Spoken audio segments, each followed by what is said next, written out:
Thank you, Chairwoman Mason. Thank you to our witnesses for being here today. The American people have suffered from the Biden-Harris administration's failure of keeping the American people safe at home and abroad, and especially at our southern border. Because time is an issue, I want to go real fast with 4 yes or no questions. Number 1, if you cross our border illegally, are you a criminal? Yes. Yes. There's usually, it's I need a usually yes or considered. no? Yes. Thank you. Number 2, yes or no, criminals don't care about the law. They do not care. They do not care. No.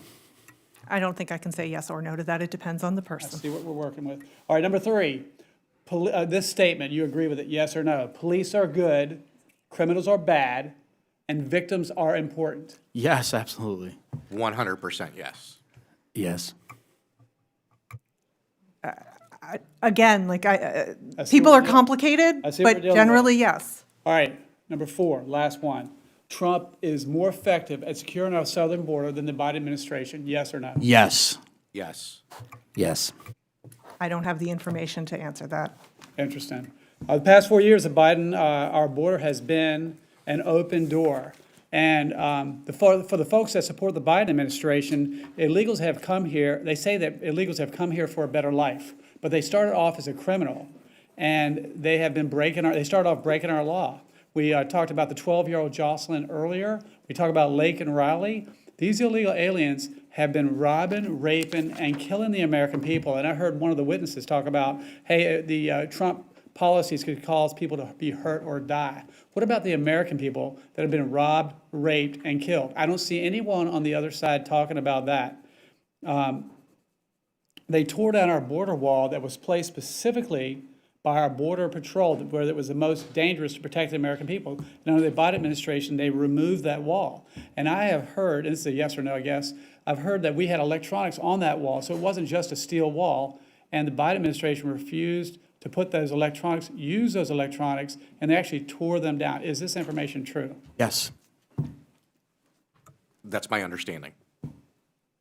I can't specifically say that equipment was taken, but I was told that there were repairs that were not done and lights and sensors and other things were not turned on. I didn't work on the border wall. I don't know the answer. Understood. So we have the fentanyl overdose epidemic in our country. I call it Chinese chemical warfare. It's being produced in China, coming across the southern border, and poisoning and killing more Americans each year than died in the Vietnam War. When you express your concern about people might get hurt or die, what about those 100,000 plus Americans that are killed every day? Thank God President Trump is back in the White House, and not to mention human trafficking and all the children that are gone missing that we all know about.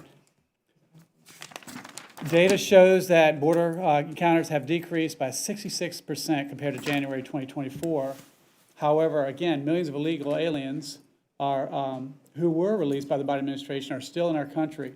Mr. Fabricator and Dr. Gilmer, as a former ICE agents working during the Biden administration, is it fair to say that this was the worst administration to work with regard to enforcing immigration law in the U.S.? Please answer yes or no. Yes, it was. Could you provide more specific Can you provide more specific examples of policies that made your job more difficult under the Biden administration? Yeah, for sure. I retired under the Biden administration because of how horrible it was. I just couldn't give the orders to the men and women that worked for me that I felt were counter to protecting the United States.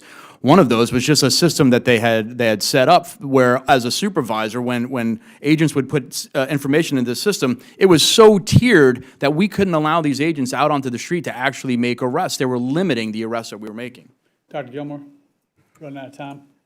Yes, I echo my colleague. The moratorium that was initially placed on making arrests significantly impacted our ability. We had cases that we were attempting to assist our state and local partners with, where we had, in one particular case, we had a sex offender who shot his victim, and they were attempting to obtain warrants on the subject, and we thought that we could actually detain that person and get them off the street, but we weren't allowed to.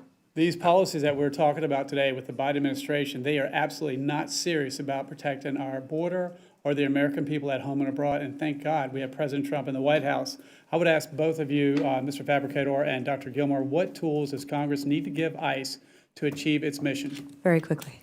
Number one, we need the money to be able to have more beds. We need detention space, and we need more ERO officers out on the street, and this technology as well. I echo my colleague. We need the technology and the resources, but we need the personnel to use that technology and fulfill the mission and purpose. I yield, thank you.